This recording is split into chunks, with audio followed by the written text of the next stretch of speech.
For out of the overflow of his heart, his mouth speaks. Ano po ba ang ibig sabihin ng ating Panginoong Hesus nang ito ay kanyang binanggit? Maraming nagsasabi na minsan ay nagsasalita sila ng mga bagay-bagay na hindi po nila iniisip, no? Karamihan kagaya ng mga pagmumura, no? Sinasabi nila na ito ay naging kaugalian lamang nila, ito ay naging expression lang nila, kada salita na may mura, pero hindi po yun totoo. Meron naman pong iba ay nagbibiro ng mga masasakit, nangaasar lagi, namimikon, pero kung kukomprontahin mo, ang kanilang sasagutin ay they did not mean it. Yun ay isang joke lamang, no? Isang biro lamang at hindi po totoo. Isang halimbawa pa ay yung mga double meaning songs, hindi po ba?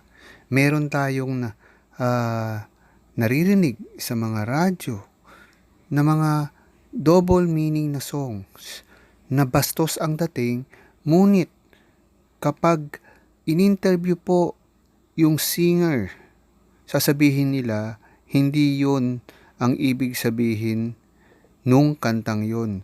Ngunit kung papakinggan natin ay bastos po ang dating. Meron pong ibang kahulugan. May maiisip ka pong iba habang pinapakinggan mo yung kantang yon. Double meaning ang ibig sabihin. Ngunit yun ay itinatanggi ng mga nganta. Gayun din sa telebisyon. May mga aktor, aktres tayong nakikita, no? Mga jokes nila na double meaning, ngunit sasabihin nila kapag sila in-interview na hindi yon ang kanilang ipinaparating sa audience. Sa everyday life natin, kamusta naman ang ating pananalita? Nakakasiguro po ba tayo na tayo po ay nag-iingat sa bawat salita na ating nasasambit? Tatandaan po natin, sabi sa Biblia, ang lahat po ng ating sinasabi at ginagawa ay recorded po sa langit.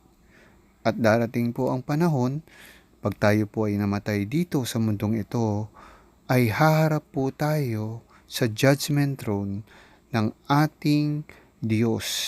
At tayo po ay huhusgahan according to what we have said and done. So tingin ba natin guys, kapag dumating ang araw na kaharap na natin ng Panginoon, yung mga ginagawa nating excuses dito sa mundong ito ay masasabi natin sa all-knowing God? Do you think tatanggapin niya yung mga excuses natin?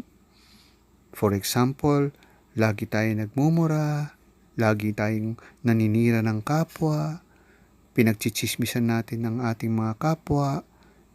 Sa tingin nyo kaya pagdating sa langit, kung sasabihin mong hindi mo mean it, hindi mo sadya yung mga nasabi mo sa iyong mga kapatid, sa tingin nyo pa ay sasabihin ng Panginoon, okay, ayos na yan. Remember, sinabi ng Panginoon sa kanyang salita na dapat bilang anak niya ay dapat mag-ingat po tayo sa pananalita. Dahil kahit ito ay salita lamang, ay dito po tayo madalas nagkakasala. No? Bihira naman tayo manuntok ng tao, manampal ng tao. 'Di ba?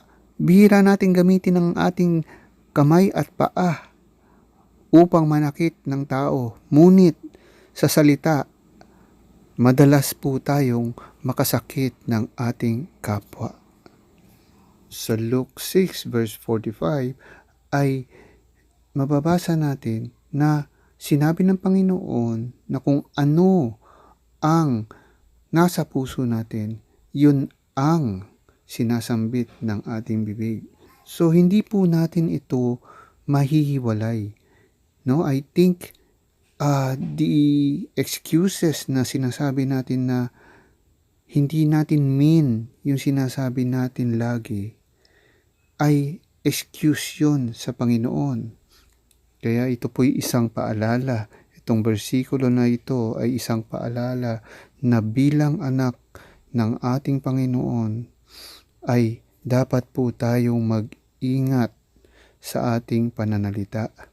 Dapat natin laging isipin kung ito ba'y nakakasakit sa ating kapwa at nakakasakit sa ating Diyos. Tandaan po natin kung ano po ang sinabi natin sa ating kapwa, nagre-reflect po yun sa ating Diyos Ama. Maraming salamat po sa pakikinig. Naway meron po tayong natutunan. God bless!